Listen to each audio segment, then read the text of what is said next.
A father doesn't raise his voice when he reaches his limit. He goes cold. And on the night my own son stood in front of our entire family and told me he wished I'd never been part of his life, I didn't scream. I didn't slam my fist on the table.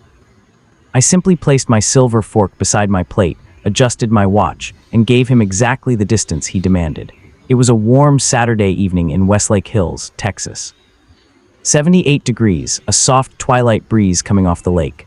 My wife, Eleanor, had used the antique crystal and imported linen on the back patio. It wasn't just a regular dinner. It was a family celebration marking the 30th anniversary of my company, and Eleanor wanted it to feel like a true milestone. I run a commercial building, supply chain across Central Texas. 3 massive lumberyards, 2 distribution centers, built from a single flatbed truck I bought in 1994 with money I borrowed from a high-interest loan shark. My father had passed away when I was 12, leaving behind 2 bad knees and an empty bank account. For 30 years, I worked 16-hour days so my son, Ethan, could grow up with custom guitars, private lessons, and a life that didn't require him to spend a single hour waiting tables. You'd think that buys you a baseline of respect. Turns out, it just buys you a seat at a table where your 25-year-old child looks at you like you're an obstacle standing between him and his dreams. I'd spent the morning in my home office reviewing quarterly spreadsheets before Eleanor walked in, kissed my cheek, and whispered, "Robert, promise me you won't interrogate him tonight." "It's a celebration. Let him enjoy himself." "Interrogate," I replied, looking up over my glasses. Eleanor asking a man how he plans to service a $40,000 credit line isn't an interrogation. "It's basic arithmetic. It's our company anniversary," she said gently, giving me that look, the one perfected over 30 years of marriage that can silence a room faster than a judge's gavel. Let the arithmetic wait. I promised her I would. I shouldn't have made a promise about Ethan before Ethan had even stepped onto the driveway. He arrived 40 minutes late, naturally. And he didn't come alone. Trailing behind him was Chloe, a girl he'd been dating for roughly 7 months. Chloe was striking, polished, and had eyes that moved around a room like a building inspector looking for structural flaws to exploit. In 7 months, she had never once asked me a question about my life or my business. But she possessed an extraordinary talent for calculating the cost of everything in our house without ever touching a price tag. "Happy 30th anniversary on the business, Dad." Ethan clapped my shoulder casually, sitting down and pouring himself a glass of Cabernet. "Sorry we're late." "Traffic on Mopac was brutal. Good to have you, son," I said. "Your mother spent 4 hours on the Tenderloin." Chloe gave a smooth, practiced smile that didn't quite reach her eyes. "It's absolutely beautiful out here, Robert. Ethan always talks about this house like it was an oasis growing up." "It wasn't an oasis," I remarked, taking a quiet sip of water. "It was 30 years of mortgage payments and 80-hour work weeks." "Dad," Ethan muttered, a sharp edge entering his tone. "Can we not do the self-made man speech tonight?" Eleanor immediately cleared her throat, shifting the conversation to light, safe topics, the local charity gala, the weather, her garden. Chloe played along masterfully. She was warm, polite, and engaging, but every few minutes I caught her tapping Ethan's knee under the tablecloth, like a handler nudging a fighter into the ring. When dessert was served, Ethan cleared his throat. The tone of the backyard shifted instantly, like a storm front rolling over the hills. "So, Dad," Ethan started, sitting up straight. "Since everyone's relaxed, I actually wanted to share some big news. Chloe and I have run into an incredible venture opportunity." I set my wine glass down. "What kind of venture?" "It's an early-stage green tech equity fund," Ethan said, his voice instantly elevating with manufactured enthusiasm. "A private syndicate out of Boulder. They're licensing a patent for modular solar storage units. Insane projected yields. We have a chance to secure an early seat before the Series A round opens." "How much?" I asked simply. Ethan paused, glancing at Chloe. She held her wine glass gracefully, staring straight ahead. "200,000, Ethan said. "We need you to cover $140,000 from my trust, or write a business loan to cover our buy-in." The backyard fell dead silent. $140,000. "A Boulder syndicate," I repeated slowly. "What's the registered name of the entity?" "Sol Vanguard Dynamics," Chloe chimed in smoothly. "They've already deployed 2 successful pilot projects in Colorado. My associate, Marcus, has been in the fund since January." He's already taken out 30% in distributions. Marcus, I noted. And what is Marcus's full legal name? Robert, Alina warned softly, her hand creeping across the table toward my wrist. Not tonight, it's a fair question, Alina, I said firmly. $140,000 isn't a gesture, it's a capital investment. What Ethan didn't know, what nobody at that table knew, was that I had already done my homework. 2 weeks ago, Ethan had offhandedly mentioned this solar project to his mother. I don't run a multi-million-dollar supply company by being naive. I spent 30 minutes on the Texas Secretary of State database and had my legal counsel run a background check on the names associated with the pitch. Ethan, I said, keeping my voice entirely flat. I ran the filings on Sol Vanguard Dynamics last Tuesday. Ethan's posture stiffened immediately. You did what? I ran a check, I continued. There is no corporate entity registered under that name in Colorado or Texas. The patent filing number Chloe's friend Marcus provided belongs to a bankrupt lawnmower engine manufacturer out of Ohio. The whole thing is a ghost. Ethan's face flared red. He looked at his mother, then slammed his palm onto the table, making the fine china rattle. You stalked my business deals. Are you serious, Dad? I protected my family's capital, I replied calmly. There is no broker-dealer license, no escrow agreement, and no verified asset base. Son, you are being set up. It's always this, Ethan shouted, standing up from his chair. Chloe reached out a hand to steady him, but her eyes were cold, scanning the patio like a trap that had failed to spring. Every single time I try to launch something of my own, you break out a spreadsheet and shoot it down. The finance degree, not prestigious enough. The sports agency internship, a waste of time. You don't want me to succeed, you just want me underneath your thumb. Ethan, sit down, Alina pleaded, tears welling in her eyes. It's our milestone celebration, please. No, Mom. I'm sick of it, Ethan yelled, pointing a finger directly at my face. His voice cracked with a bitter, raw rage. You think you're a god because you built some lumberyards. You're just a cold, cynical old man who controls everyone with his money. You've never believed in me. Not for 1 second. Believing in you and handing a con artist $140,000 are two very different things. Ethan, I said, my voice dropping an octave, dead steady. You know what? Ethan snapped, his chest heaving. He looked at me with an intensity that severed 25 years of fatherhood in a split second. I wish you'd never been my father. I wish I grew up without a dime if it meant having a dad who actually wanted me to live my own life. The quiet that followed was suffocating. 25 years. Every little league practice I rushed to from job sites covered in sawdust. Every late-night hospital visit when he shattered his wrist on a dirt bike. Every bill, every safety net, every quiet sacrifice. And this was the invoice he handed me on my company's 30th anniversary. I slowly pulled my napkin from my lap, folded it perfectly into a neat triangle, and laid it beside my untouched steak. Then live as if you never had one, I said softly. Not a shout, not a whisper. Just a statement of fact. Ethan froze for a microsecond, the anger briefly slipping off his face to reveal a sudden, fleeting panic. Dad, I didn't answer. I stood up, buttoned my blazer, and walked past him, past Chloe's calculating gaze, and past my wife's heartbroken calls. I walked through the side gate, stepped into my Ford truck parked in the driveway, turned the ignition, and pulled away into the cool Texas night. 10 minutes down the road, my phone buzzed on the console. It was a text from Ethan. Bring my truck back to the house right now, or I'm calling the police. I'm not playing your games anymore. The truck he was referring to was a custom Toyota Tundra. I had bought it cash 3 years ago. The title sat in my office safe, registered under Westlake Building Materials, LLC. Ethan had been driving it to pretend he was an executive, even though he'd quit his management role at my distribution center 4 months prior. I pulled over to the shoulder of Highway 360, stared at the glowing screen, and typed back 4 words. It was never yours. I switched my phone to silent, put the truck in drive, and checked into a quiet boutique hotel downtown. I didn't sleep. I sat in an armchair by the window, watching the skyline lights flicker, letting the rage burn off until only cold, unyielding clarity remained. At 8:30 the next morning, I pulled into my driveway at home. Sitting right out front was an Austin Police Department patrol cruiser. Ethan was standing on the porch, his arms crossed, talking aggressively to a young officer. Alina was standing near the front door, weeping silently into a handkerchief. As soon as I stepped out of my vehicle, Ethan pointed at me. "That's him, officer. That's the vehicle. He stole my truck right out of the driveway last night." The officer, a veteran sergeant named Ramirez, looked at Ethan, then walked slowly toward me.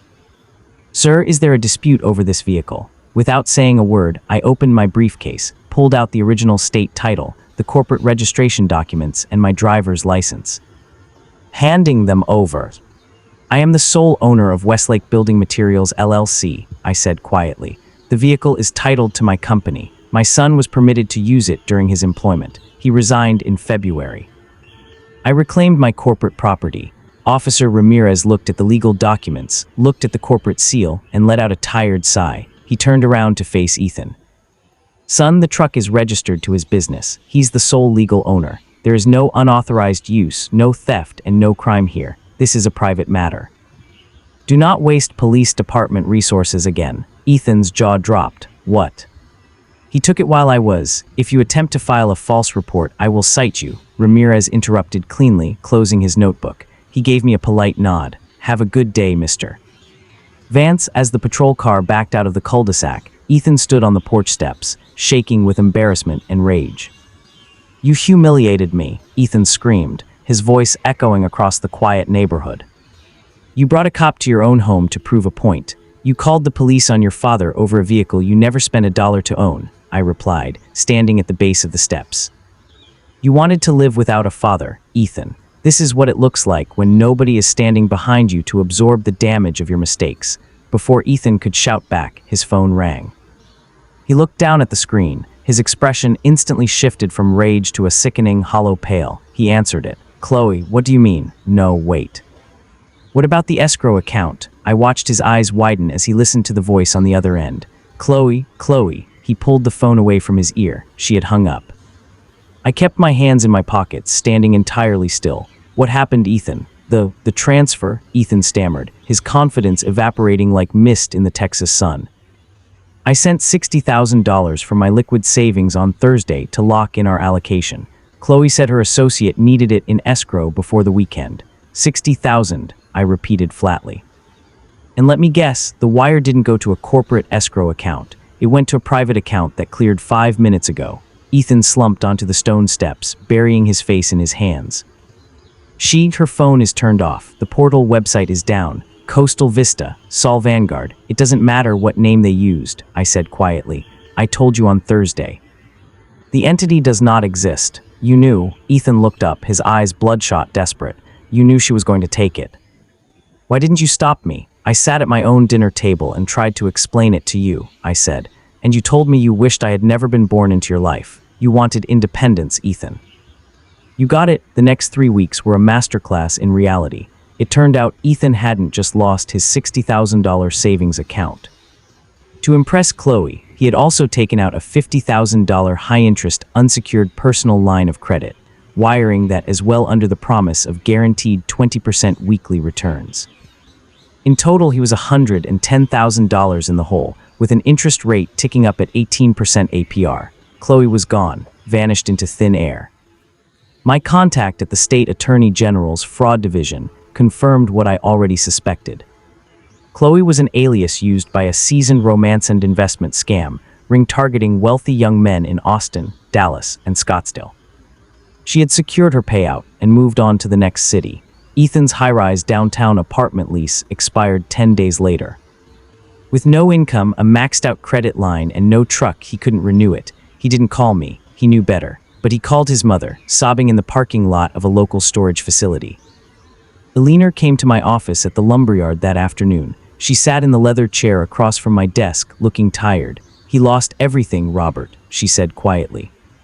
"His savings, his credit, his apartment. He's sleeping in his car, a rental he can barely afford. He made an adult decision," I replied, signing a stack of delivery invoices. "Adult decisions carry adult consequences. He's 25. He made a terrible mistake." Eleanor's voice flared with a mother's instinct. "Are you really going to watch your own son drown out of pride?" I laid my pen down and met her eyes. "Eleanor, if I step in right now and hand him a check for $110,000, what does he learn? He learns that he can insult his family, act recklessly, fall for the most obvious scam in Texas, and his father will always print money to clean up the mess. That isn't love.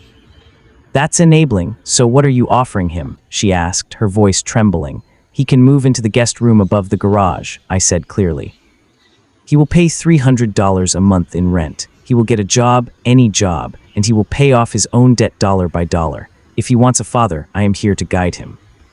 But if he wants a bank, the vault is closed. 2 days later, Ethan moved his things into the room above the garage in garbage bags. The swagger was gone. The arrogance had been completely beaten out of him by the cold machinery of the real world. He took a job working the late-night shift as a dispatcher for a local logistics firm, earning $18 an hour. Every morning at 6:00 a.m., I would see him walking down the driveway to catch the city bus, wearing a faded high-vis jacket, his eyes staring at the pavement. It broke my heart every single morning. But I didn't stop him. 6 months passed. It was a cold, rainy November evening. I was working in the garage, restoring an old 1968 Chevrolet pickup I had bought back in my 20s. I heard footsteps behind me. Ethan was standing in the doorway, damp from the rain, holding a thick manila folder. "Dad," he asked softly.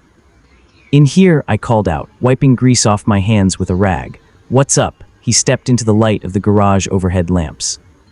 He looked thinner, weathered, but his shoulders were squared in a way I hadn't seen in years.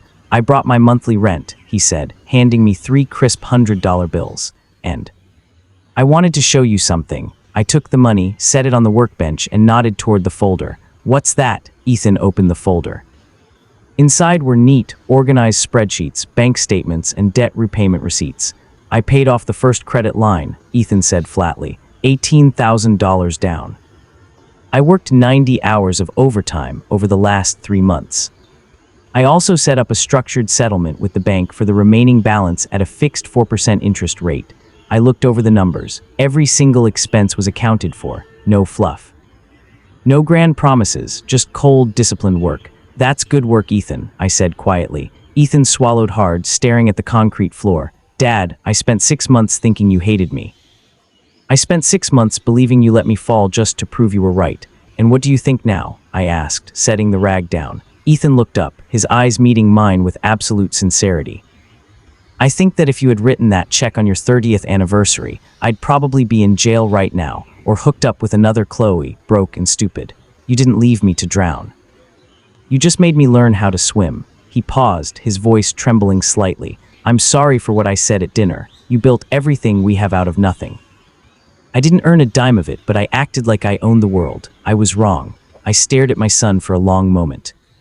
The arrogant boy who had slammed his hand on my dinner table 6 months ago was gone. Standing in front of me was a man. I walked over to my workbench, unlocked the top drawer, and pulled out 2 items I had placed there months ago. The first was the spare set of keys to the Chevrolet pickup sitting in the center of the garage. The second was a legal document detailing a matching fund agreement. For every dollar Ethan earned and paid toward his debt, my business would match it 1-to-1 until his balance hit 0. I held out the keys and the document. "Your mother and I aren't keeping the rent you paid us," I said softly. "It's sitting in an index fund for your future business.